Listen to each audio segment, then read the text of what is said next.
Hello everyone, welcome to Sneha History classes. I hope you all are doing well.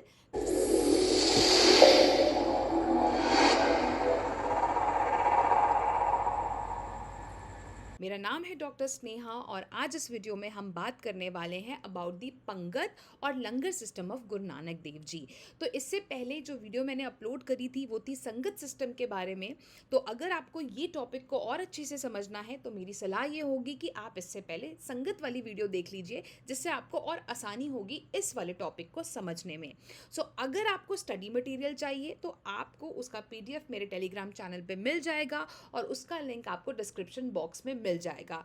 बहुत ही important topic है सारे students के लिए जो भी history and culture of Punjab पढ़ रहे हैं, या फिर उनके लिए जिनके पास पंजाब हिस्ट्री उनके मतलब हिस्ट्री सब्जेक्ट में जो कि इस बार पंजाब की हिस्ट्री को पढ़ रहे हैं। विदाउट वेस्टिंग टाइम चलिए स्टार्ट करते हैं।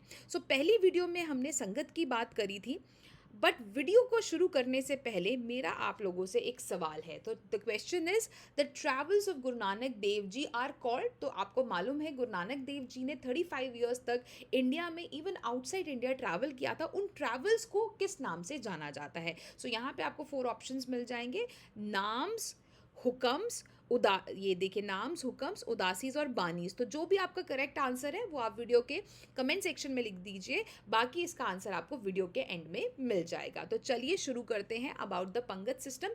पहले बात तो ये समझ लिए पंगत और लंगर सिस्टम एक ही है। बिकॉज आपको मालूम है संगत सिस्टम शुरू किया गया था, तो संगत सिस्टम की वजह से ये एक आप देख सकते हैं द इंस्टीट्यूशन ऑफ संगत नेसेसिटेटेड द नीड फॉर लंगर। तो देखिए होता क्या था कि संगत में बहुत सारे लोग जो हैं एक साथ आते थे, वो सुबह प्रेयर करते थे, शाम को प्रेयर करते थे, गुरु के प्रेजेंस में प्रेयर करते थे, गुरबानी को रिपीट करते थे, शब्द पढ़ते थे और इसके साथ साथ भजन कीर्तन भी किया करते थे। अब क्योंकि संगत में बहुत लोग दूर दूर से भी आते थे, तो वहाँ से एक ज़रूरत महसूस होती है कि संगत के बाद जो है लंगर भी, या जिसको हम पंगत कह रहे हैं, उसकी प्रथा भी शुरू होनी चाहिए। और इसमें होता क्या था कि जो संगत में जो लोग आए हैं, they use to prepare the food jointly. The food was prepare jointly by the sangat to be serve to the holy man of sangat. तो जो लोग आ रहे हैं वो एक साथ मिलकर खाना पकाते थे और उसके बाद जो भी लोग वो संगत में आए हैं, ठीक है, उनको एक साथ एक लाइन में बिठा के जो है खाने को सर्व किया जाता है। आप इस इमेज में देख सकते हैं, आप देखेंगे यहाँ पे सब एक लाइन में बैठे हुए हैं, जिसका मतलब ये है कि चाहे कोई राजा है, चाहे कोई रंग है, चाहे कोई किसी भी कास्ट का है, कलर का है, क्रीड का है, उसमें किसी भी तरीके का भेदभाव नहीं होगा और सब एक साथ लाइन में बैठ के प्रसाद को ग्रहण करेंगे। क्योंकि आप पहले संगत में क्या कर रहे हैं, भगवान का नाम ले रहे हैं, उसके बाद लंगर आप जब चखने जा रहे हैं तो आप एक तरीके का प्रसाद ही ग्रहण कर रहे हैं। तो इसी वजह से किसी भी तरीके का डिस्क्रिमिनेशन नहीं होगा और इसी वजह से आप कह सकते हैं कि ये जो सिखिज्म है, ये जो संगत और पंगत की जो सिस्टम था, उसकी वजह से सिखिज्म काफ़ी पॉपुलर भी होता है, क्योंकि लोगों को ये कॉन्सेप्ट बहुत पसंद आ रहा था। बाकी हम पढ़ते हैं आगे क्यों ये चीज़ें थी। देखिए इस तरीके से लोग एक साथ फूड प्रिपेयर करते थे, फिर साथ में एक साथ लाइन में बैठ के वो फूड जो खाना था उसको खाते थे और उसके बाद एक साथ जो है यूटेंसिल्स को क्लीन किया करते थे। ये जो सिस्टम था, ये आगे चलकर जो गुरु नानक देव जी के बाद जो उनके सक्सेसर्स रहे हैं, जितने भी 9 सिख गुरुज रहे हैं, उन्होंने भी इस प्रथा को जो है बिल्कुल अपनाया और उसको बढ़ चढ़कर उसको पॉपुलराइज किया। नेक्स्ट हम बात करते हैं causes that led to the establishment of the langar system. तो अगर आपने संगत सिस्टम में जो कॉजेज पढ़े, वही कॉजेज आपके लंगर सिस्टम में भी आएंगे कि क्या कारण थे, क्यों गुरु नानक देव जी ने पंगत किया, लंगर की प्रथा को शुरू किया। देखिए उसके पीछे सबसे इंपॉर्टेंट कारण था कास्ट सिस्टम। देखिए कास्ट सिस्टम में होता क्या था कि लोग अपनी अपनी कास्ट में रहते थे और आपको पता है काफ़ी ज़्यादा डिस्क्रिमिनेशन होता था। लोग अपनी कम्युनिटी में खाना खाते थे, अपनी कम्युनिटी में सेलिब्रेट करते थे। यहाँ पे गुरु नानक देव जी क्या कर रहे हैं, वो एक जो इतनी जो रूढ़िवादी प्रथा है उसको तोड़ने की कोशिश कर रहे हैं, ठीक है, जो कि बहुत रिजिड हो चुकी है। तो उसमें बेसिकली इन्होंने क्या किया कि अब एक तो अनटचेबिलिटी भी कास्ट सिस्टम का एक बहुत ही इविल साइड है, जहाँ पे कुछ लोगों के शूद्रास या अतिशूद्रास के साथ भेदभाव किया जाता है, जिनकी शेडो को भी पोल्यूटिंग समझा जा रहा है। तो यहाँ पे गुरु नानक देव जी, क्योंकि वो इक्वालिटी को बिल्कुल कोर्स, उनका मतलब बिल्कुल मेन सिद्धांत था कि हर किसी को बराबरी मिलनी चाहिए।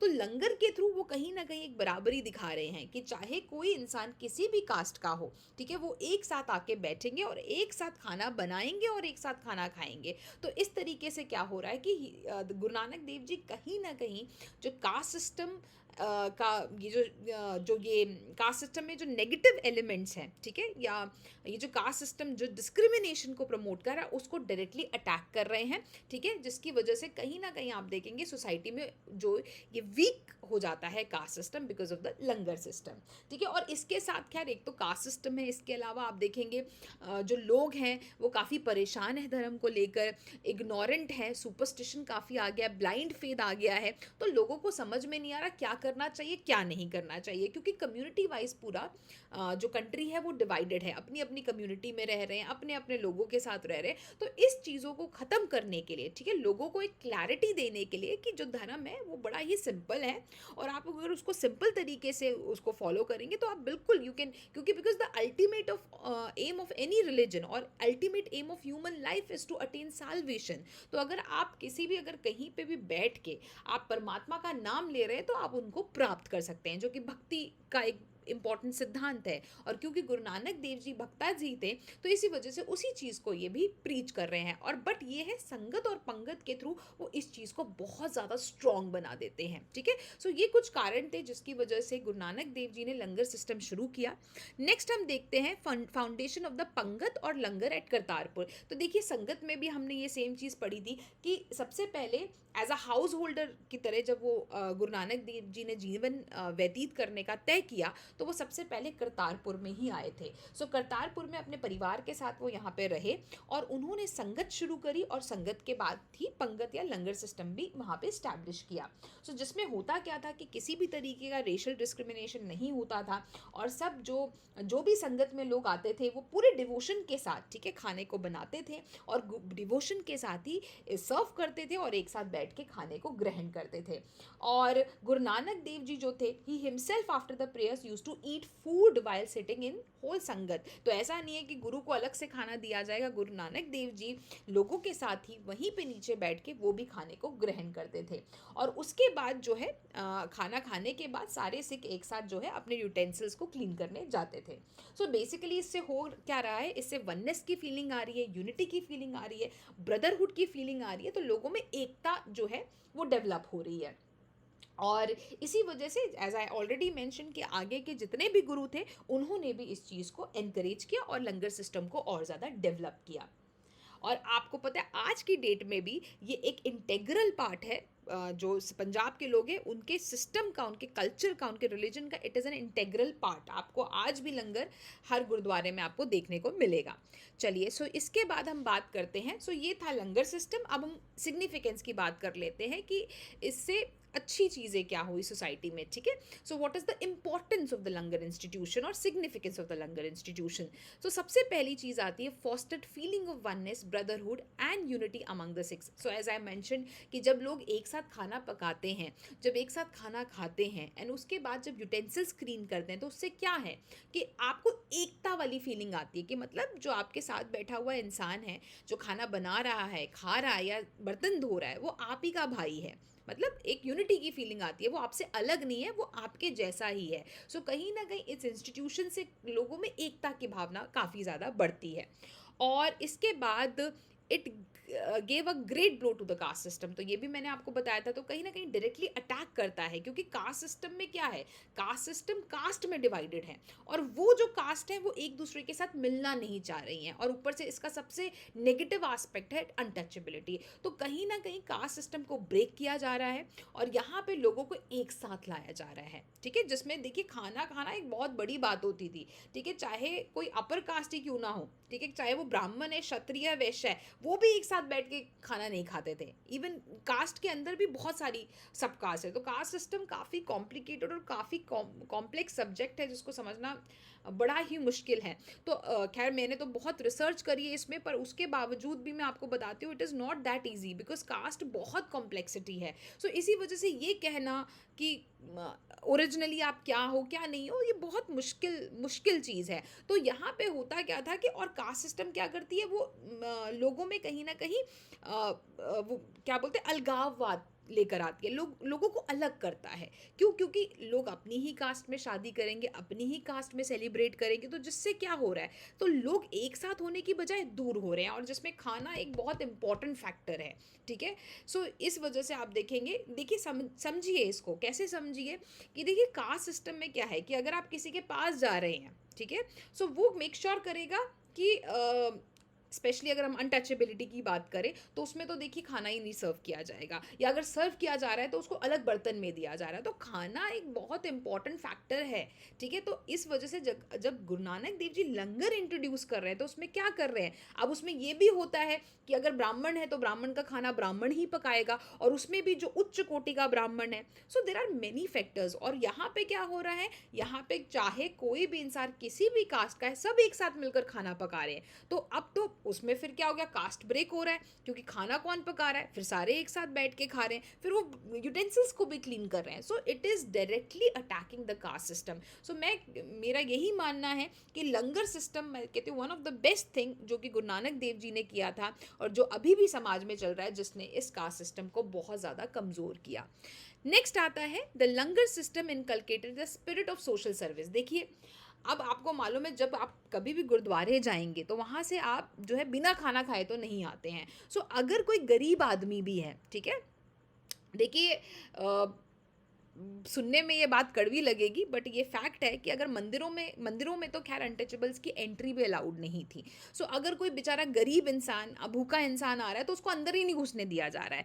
वहीं पे आप देखेंगे कि लंगर सिस्टम में क्या हो रहा है कि यहाँ पे कोई गरीब इंसान आ रहा है, उसको भी खाना खिलाया जा रहा है, उससे किसी भी तरीके का भेदभाव नहीं किया जा रहा है। तो उसमें हो क्या रहा है कि एक लोगों के अंदर सोशल सर्विस भी डेवलप हो रहा है कि हमें खाना खिलाना है। सो उसमें क्या हो रहा है, लोग चैरिटी भी करेंगे, जो हमारा आगे पॉइंट भी है। ठीक है, लोगों के अंदर कहीं ना कहीं धर्म ही ये फीलिंग क्रिएट कर रहा है कि आपको लोगों को फीड करना है। ठीक है, तो वो सोशल सर्विस की फीलिंग कहीं ना कहीं क्रिएट कर रहा है। ठीक है, नेक्स्ट हम देखते हैं, इट मेड नानक्स फेथ पॉपुलर। तो एज आई मेंशन कि देखिए आज के समय तो ठीक ठीक है, काफ़ी चेंजेस आ चुके हैं, बट उस ज़माने पे इस तरीके का मतलब ऐसे सिस्टम को इंट्रोड्यूस करना एक बहुत ही रेवोल्यूशनरी मूव था। ठीक है, गुरु नानक जी ने मतलब ऐसी चीज़ ला के रखी, इतनी स्ट्रॉन्ग चीज़, इतनी पावरफुल चीज़ ला के रखी कि जिसकी वजह से बहुत सारी हमारी जो बुनियादी चीज़ें थी वो कहीं ना कहीं हिली। ठीक है, तो ऐसे जो इविल कस्टम्स थी, इविल प्रैक्टिसेस थी, कहीं ना कहीं उनको वो सफ़र किया उन्होंने, which was a very good thing. तो जिसकी वजह से क्या हुआ, because people were already suffering. देखो जो आम आदमी है वो बेचारा परेशान ही रहता है, उसको समझ में नहीं आता है धर्म क्या है, क्या करना चाहिए, कैसे करना चाहिए, वो चीज़ों में वो कंफ्यूज रहता है। तो वहीं पे गुरु नानक देव जी एक ऐसी सिंपल सी चीज़ लेकर आते हैं जहाँ पे लोगों को लगता है ये तो बड़ा आसान है, आपको जाना है, आपको प्रार्थना करनी है, एक साथ बैठना खाना है, तो लोगों में यूनिटी आ रही है, तो जिसकी वजह से it became more popular. Next आता है, it was a source of charity. देखिए अब लोगों को दान दक्षिणा करना भी पसंद है, तो अब रादर देन गिविंग डोनेशंस और चैरिटी इन टेम्पल्स और अदर फील्ड्स, सो अब यहाँ पे लोगों ने क्या करना शुरू किया। देखिए एक लंगर तो अच्छी चीज़ है कि आप किसी भी भूखे को खाना खिला रहे हैं या सबको खाना खिला रहे हैं, तो उसमें लोगों के अंदर ये फीलिंग भी क्रिएट होती है कि हमें चैरिटी करनी चाहिए, तो अच्छे कॉज में हमें पैसा लगाना चाहिए।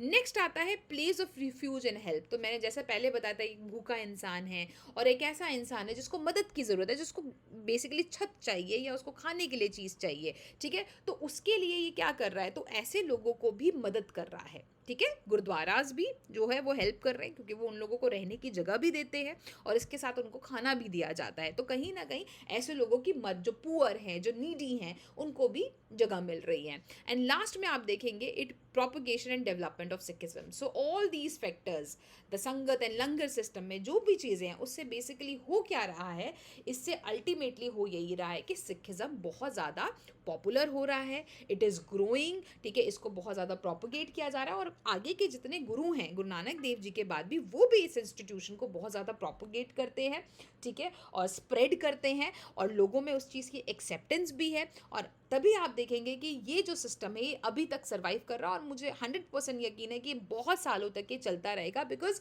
ये सिस्टम जो है अपने में ही बहुत खूबसूरत है। इसने कहीं ना कहीं सिखिज्म के कॉज को भी हेल्प किया, and it made Sikhism popular. बस यही था लंगर एंड संगत सिस्टम में, ठीक है। तो आप देखेंगे कि ये दोनों ऐसी पावरफुल इंस्टीट्यूशंस थे जिन्होंने उस समय के हो रहे जो इविल्स थे समाज में, जो बुराइयां थी, उनके ऊपर डायरेक्टली अटैक किया, और कहीं ना कहीं आप कह सकते हैं अटैक की जगह एक सोल्यूशन प्रोवाइड किया, जिससे लोगों ने एम्पथाइज किया, और उसको बहुत जल्दी आकर लोगों ने उसको ज्वाइन किया, and they became a part of that, and that is the reason Sikhism became popular, ठीक है। और यही था आज का टॉपिक। तो आई होप आपको वीडियो पसंद आई है, बट उससे पहले जो सवाल था पहले उसको जवाब देख लेते हैं। तो आप देखेंगे सवाल था कि ट्रैवल्स ऑफ गुरु नानक देव, जो उनके गुरु नानक देव की ट्रैवल्स को क्या कहा जाता है, तो सही आंसर है उनके ट्रैवल को उदासी कहा जाता है। वैसे मैं आपको बता दूं, इनके आगे चलकर उदासी एक सेक्ट भी बनता है। उदासी सेक्ट अलग है, और उदासी जो है गुरु नानक देव जी के ट्रैवल को भी कहा जाता है। तो कंफ्यूज मत होना कि जब सेक्ट की बात हो रही है वो अलग है, और जब ट्रैवल्स की बात हो रही है गुरु नानक देव जी को, तो उसको भी उदासी बोला जाता है। यही था आज का टॉपिक। आई होप आपको वीडियो पसंद आई होगी। अगर वीडियो पसंद आई है, so please do not forget to subscribe the channel, like, share and comment, and जो भी आपके फीडबैक्स हैं, जो भी आप चाहते हैं कि मैं और कौन से टॉपिक्स पे वीडियोस बनाऊं, जो भी सजेशंस हैं, वो आप वीडियो के कमेंट सेक्शन पे मेरे को पूछ सकते हैं, मुझे वो सजेशंस दे सकते हैं। बाकी thank you so much for watching the video, keep supporting Sneha history classes. I will see you in the next video. Till then, take care, stay safe.